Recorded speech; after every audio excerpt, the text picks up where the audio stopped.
हिंदू ससुराल में मुस्लिम बहू की छठ पूजा। तुझे एक बार की मेरी बात समझ नहीं आ रही है क्या? मैंने बोल दिया ना कि आम के अचार में राई डलेगी मतलब डलेगी। मैं भी आपको बोल रही हूँ ना, उन्हें नहीं पसंद है राई मतलब नहीं पसंद। मुझे अपने तरीके से बनाने दीजिए। वो आपके हाथ का आम का अचार राई वाला नहीं खाएंगे। कैसे नहीं खाएगा मेरा बेटा? बचपन से मेरे हाथ का ही बना हुआ अचार खाकर बड़ा हुआ है वो। और तू कल की आई हुई मुस्लिम बहू मेरे बेटे को बेहतर कैसे जान सकती है? समझती क्या है तू खुद को? श्रीमती सोफिया उर्फ अक्षय कुमार की पत्नी। और हाँ, आपका बेटा आपसे राई नहीं खाएगा, इसलिए आम का अचार तो बिना राई का ही बनेगा और वो मैं ही बनाऊंगी। देखती हूँ तू कैसे बनाएगी। हाथ तो लगा जरा मसाले को। देख लीजिए अम्मी जान। सोफिया जैसे ही मसाले के डिब्बे को उठाती है तो गायत्री उसके हाथ से मसाले का डिब्बा छीनने लगती है और हिंदू सास मुस्लिम बहू एक दूसरे से छीना झपटी के चक्कर में सारा मसाला गिरा देती हैं। जिसे देख सोफिया कहती है, अस्तगफिरुल्लाह अम्मी जान, ये आपने क्या किया? सारा सामान बिगाड़ के रख दिया। आप कभी मेरी बात सुनती क्यों नहीं है? आपको अपने बेटे की चिंता है तो मुझे भी अपने पति की चिंता है। ज्यादा बकवास न कर मुस्लिम बहू, ये सब तेरी वजह से हुआ है। किसी काम की नहीं है तू, बस काम बिगड़वा लो। मेरा बेटा राई वाला आम का अचार खाएगा खाएगा और खाएगा। और मैं बोल रही हूँ ना, नहीं खाएगा वो, नहीं खाएगा नहीं खाएगा।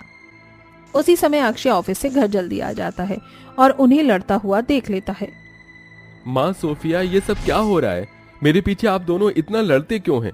कितना समय हो गया है मुझे लगा आप दोनों मान जाओगे, लेकिन आपने अभी तक सोफिया को नहीं अपनाया है।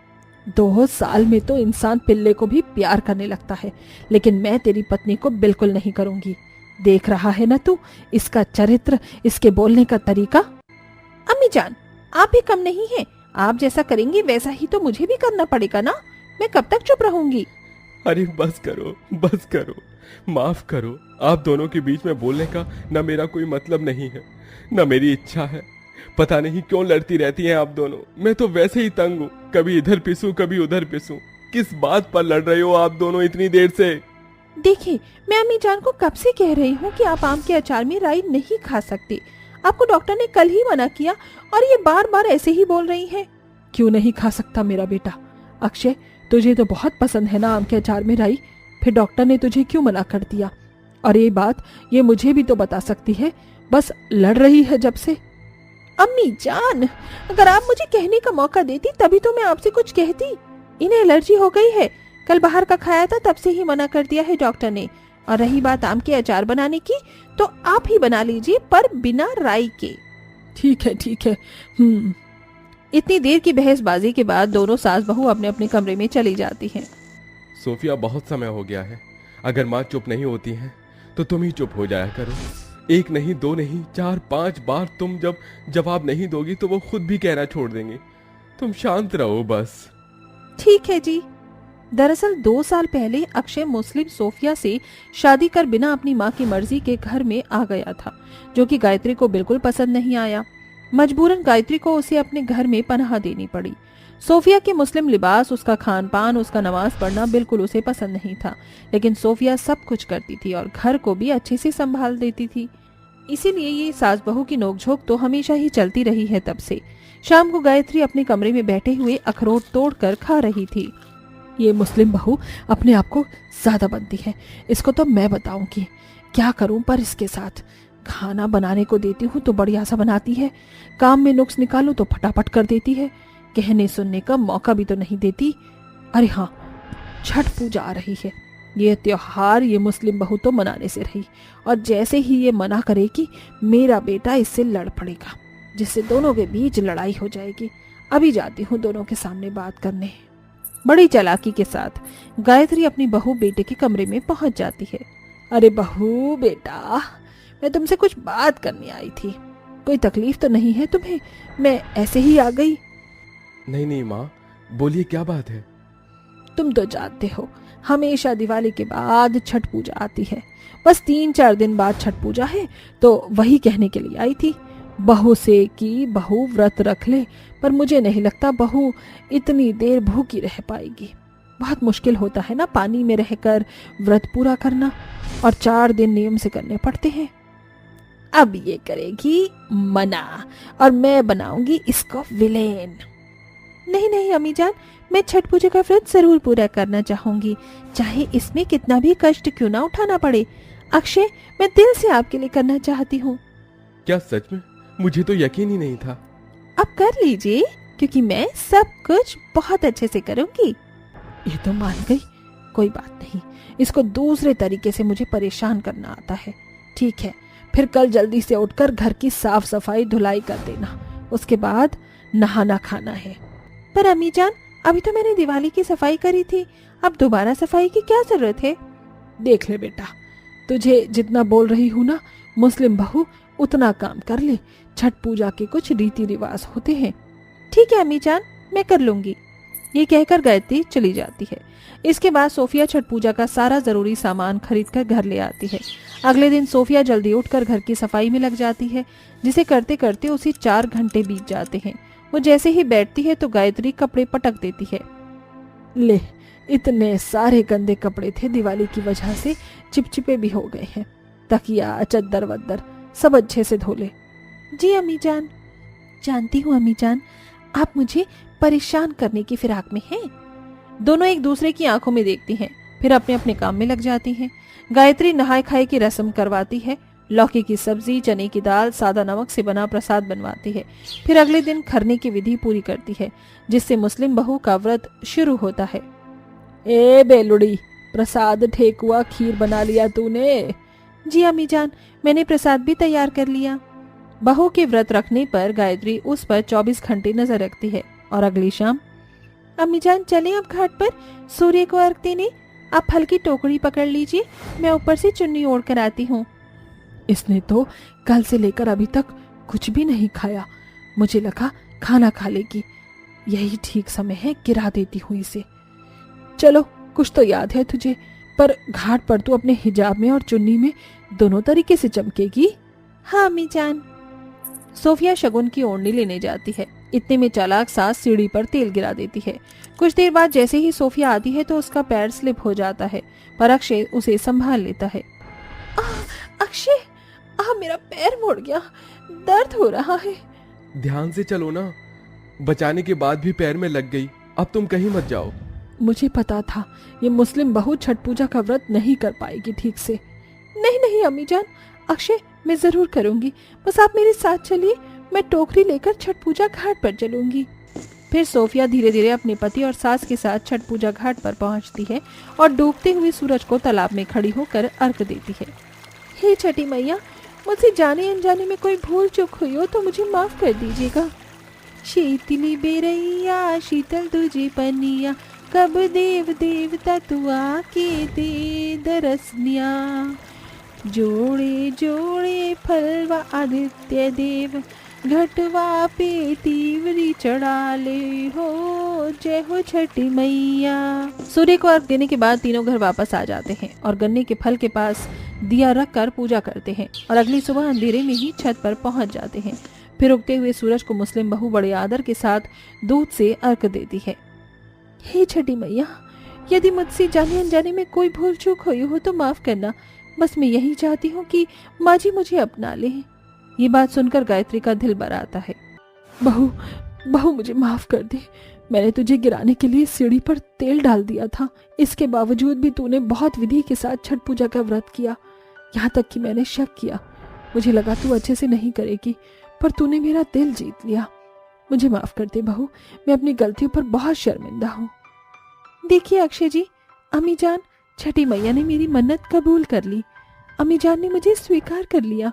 कोई बात नहीं अम्मी जान, आपकी जगह कोई और होता तो वो भी यही करता। चलिए मिलकर प्रसाद बांटते हैं अब। हाँ चलो। तो देखा दोस्तों आपने, सोफिया ने कोशिश करना नहीं छोड़ा और आखिरकार हिंदू सास अपनी मुस्लिम बहू को अपना लेती है और उसके साथ खुशी खुशी रहने लगती है। इसीलिए दोस्तों, आप भी कभी हार न माने, परिस्थितियों से हमेशा लड़ें।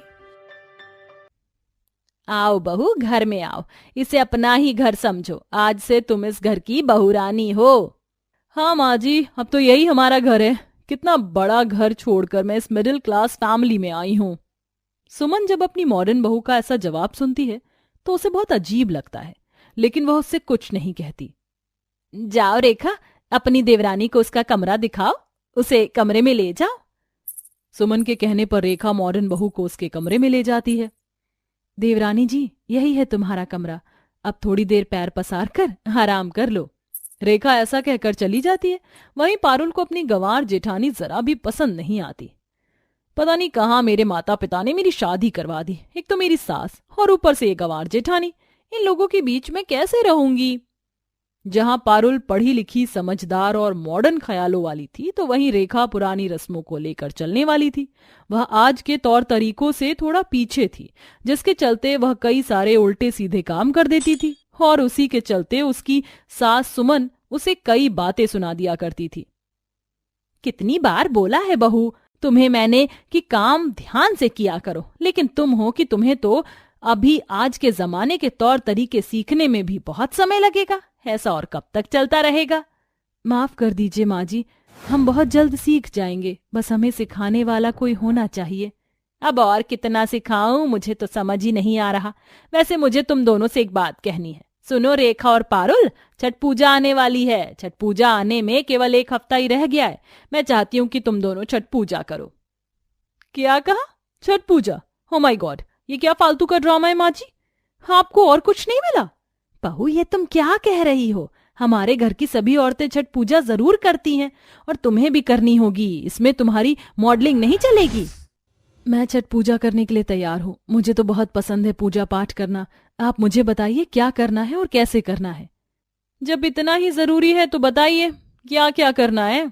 सुमन अपनी दोनों बहू को छठ पूजा के बारे में बताती है कि 4 दिन तक कैसे छठ माता की पूजा की जाती है। चलिए ठीक है माँ जी, मैं ये पूजा करूंगी, चिंता मत कीजिए। पारुल ऐसा कहकर वहां से चली जाती है। अगले दिन सुमन अपनी दोनों बहू को घर की साफ सफाई करने के लिए कहती है। हमारे पास ज्यादा वक्त नहीं है, चलो तुम दोनों आज घर की साफ सफाई अच्छे से करो, ताकि छठ माता हमारे घर में आए और हमारे घर की सुख शांति बनाए रखे और हमारी मन्नत को पूरा करे। पारुल बहुत ज्यादा कामचोर थी, उसे घर के काम करना बिल्कुल भी पसंद नहीं था। वहीं छठ पूजा के लिए रेखा बहुत ज्यादा सीरियस थी और वह अपनी सास के कहते ही काम में लग जाती है। और वहीं दूसरी तरफ पारुल थोड़ा सा काम करके ही अपने कमरे में आराम करने पहुंच जाती है। रेखा, तुम अभी तक काम अकेले कर रही हो, पारुल कहाँ गई? न जाने कहाँ गई देवरानी जी, हम तो काम में लगे हुए हैं माँ जी, हमें क्या पता। ऐसा कहकर रेखा घर की साफ सफाई में ही लगी रहती है। और जैसे ही छठ पूजा आती है, छठ पूजा के पहले दिन पर सुमन बहुत सारे फ्रूट्स, पूजा की सामग्री, अपनी दोनों बहू के लिए नए कपड़े और भी बहुत कुछ लेकर आती है। आज छठ पूजा का पहला दिन है, इसलिए रात को हमें सारे काम निपटा कर रखने होंगे, क्योंकि कल तुम्हारा व्रत है और तुम कुछ काम नहीं कर पाओगी। ठीक है माँ जी, हमें बता दीजिए क्या क्या काम करने होंगे। पहले तो ये नए कपड़े रखो अपने पास, कल तुम्हें ये नए कपड़े पहनने हैं। छठ पूजा में साफ सफाई का बहुत ख्याल रखते हैं। दोनों बहू अपने अपने नए कपड़े ले लेती हैं। रात को सुमन अपनी दोनों बहू को बुलाकर प्रसाद बनाने के लिए कहती है। कल हमें छठ पूजा के बहुत सारे काम होंगे, इसलिए आज रात को ही सारा प्रसाद बनाना शुरू कर दो, ताकि सुबह तक बन जाए। सुमन के कहने पर रेखा बहुत खुश होती है और प्रसाद बनाने में लग जाती है। तभी पारुल अपनी सास और जेठानी से कहती है, दरअसल मेरे फोन में चार्जिंग खत्म हो गई है, मैं जरा फोन चार्जिंग पर लगा कर आती हूँ, इतने में आप दोनों शुरू करो। सुमन रेखा के साथ प्रसाद बनवाने लगती है। कुछ देर बाद सुमन भी अपने कमरे में आराम करने चली जाती है। बेचारी रेखा पूरी रात भर छठ माता का प्रसाद बनाती रहती है। सुबह के 4 बजे जब सुमन अपनी बहू के पास आती है तो वह देखती है कि वह रात से अभी तक प्रसाद ही बना रही होती है। अरे ये क्या बहू, तुम अभी तक प्रसाद बना रही हो? प्रसाद बना नहीं और तुम्हारी देवरानी कहाँ है? मैंने कहा था कि तुम दोनों को प्रसाद मिलकर बनाना है। प्रसाद तो अकेले हमने ही बनाया है माँ जी, पारुल तो आई ही नहीं। खैर कोई बात नहीं, प्रसाद बन चुका है, अब हमें सूर्य को अर्घ्य देने के लिए जाना है, मैं नहा कर आती हूँ। रेखा इधर नहाने चली जाती है तो उधर सुमन अपनी बहू पारुल को नींद से जगाती है और उसे भी नहाने के लिए कहती है। दोनों बहू नए कपड़े पहनकर तैयार हो जाती हैं। प्रसाद माता रानी को भोग में लगाया जाएगा। आज तुम दोनों का व्रत है, आज तुम दोनों कुछ नहीं खाओगी सुबह से शाम तक। सुमन ऐसा कहकर चली जाती है। इसके बाद रेखा तो पूजा पाठ करने के बाद घर के कामों में लग जाती है। वहीं भूखी प्यासी पारुल यहाँ से वहां परेशान होती रहती है। बहुत जोरों से भूख लगी है, क्या खाऊं क्या खाऊं। माँ जी ने तो बेकार में मुझे व्रत रखवा दिया, मुझे तो जरा भी बर्दाश्त नहीं किया जा रहा। पारुल को घर में कुछ नजर नहीं आता। उसकी नजर माता रानी के भोग पर पड़ती है। वह अपना पेट भरने के लिए माता रानी के भोग से ही थोड़ा सा प्रसाद लेकर खा लेती है। किसी को पता नहीं चलेगा कि मैंने माता रानी का भोग खाया है। पारुल ऐसा कहकर अपने कमरे में आराम करने चली जाती है और बेचारी रेखा पूरे दिन भूखी प्यासी रहती है और शाम को छठ माता के प्रसाद से खीर खाती है। अगले दिन फिर से दोनों बहू व्रत रखती हैं और पारुल सभी को धोखा देकर प्रसाद में से ही चुरा चुरा कर खा लेती है। ऐसे ही 2 दिन रेखा भूखी प्यासी रहती है, तो वहीं पारुल एक भी दिन छठ पूजा के नियमों का पालन नहीं करती। आखिरी के दिन पर सुमन अपनी दोनों बहू को टोकरी में तरह तरह के फल, पूजा की सामग्री, अगरबत्ती, धूप बत्ती, माथे पर सिंदूर लगाकर घाट पर पहुंचाती है। आज छठ माता का आखिरी दिन है और इस पूजा को संपन्न करने का भी। अब तुम दोनों को घाट के अंदर घुटनों तक पानी भरे हुए खड़े होना है और सूर्य को अर्घ्य देना है। और छठ माता से आज तुम कुछ भी मांग सकती हो, वो तुम्हें सब कुछ देंगी। सुमन के कहने पर रेखा पूजा का सामान और टोकरी लेकर घाट के पानी में चली जाती है और सूर्य को अर्घ्य देने लगती है। तो वहीं पारुल ने हील्स पहनी होती हैं, जिसके चलते वह पानी में जाने से मना कर देती है। माँ जी जरा देखो तो सही, वहाँ कितनी मिट्टी और गंदगी है, मैं वहां नहीं जा सकती, मेरी पूरी हील्स खराब हो जाएंगी। लेकिन बहू, सूर्य को अर्घ्य देने के लिए तुम्हें पानी के अंदर तो जाना ही होगा। सुमन के कहने के बाद वहां खड़ी औरतें भी पारुल को बोलने लगती हैं, जिसके चलते ना चाहते हुए भी पारुल को घाट के अंदर जाना पड़ता है। लेकिन घाट के अंदर जाते ही उसका हील्स से पैर मुड़ जाता है और वह पानी में डूबने लगती है। अरे कोई बचाओ, कोई बचाओ, कोई बचाओ, मेरी बहू को बचाओ। सुमन के कहने पर घाट में कोई भी नहीं जाता, लेकिन तभी पूजा करते करते रेखा उसे देख लेती है और उसे वहां से बचा कर लाती है। जिसके बाद वहां खड़ी औरतें उसे ताने देने लगती हैं। नौकरी कर रही थी घाट के अंदर जाने के लिए, ऐसी मॉडल लड़कियों के साथ ही ऐसा होता है। जब श्रद्धा ही नहीं थी तो यहाँ पर पूजा करने क्यों आई थी? आना ही नहीं चाहिए था। मिल गया ना छठ माता के नाराज होने का नतीजा। आप लोगों को ताने देने की जरूरत नहीं है। अरे मेरी देवरानी को अभी इन सभी चीजों के बारे में पता नहीं है, इसलिए वह सही से नहीं कर पाई। इसमें उसका कोई कसूर नहीं है, धीरे धीरे सीख जाएगी। अपने पक्ष में अपनी जेठानी को बोलते हुए देख पारुल को अपनी गलती पर शर्मिंदगी महसूस होती है। जिसके बाद वह घर जाकर कपड़े बदलती है और पूरे रीति रिवाज के साथ दोबारा से घाट में उतरकर सूर्य को अर्घ्य देते हुए छठ माता से माफी मांगती है। मुझसे बहुत बड़ी गलती हो गई छठ माता, मैंने कोई भी नियम का पालन नहीं किया। ऊपर से व्रत वाले समय पर भी मैंने खाना खा लिया था। मुझे ऐसा नहीं करना चाहिए था, मुझे माफ कर दीजिए, लेकिन मुझसे नाराज मत होइए।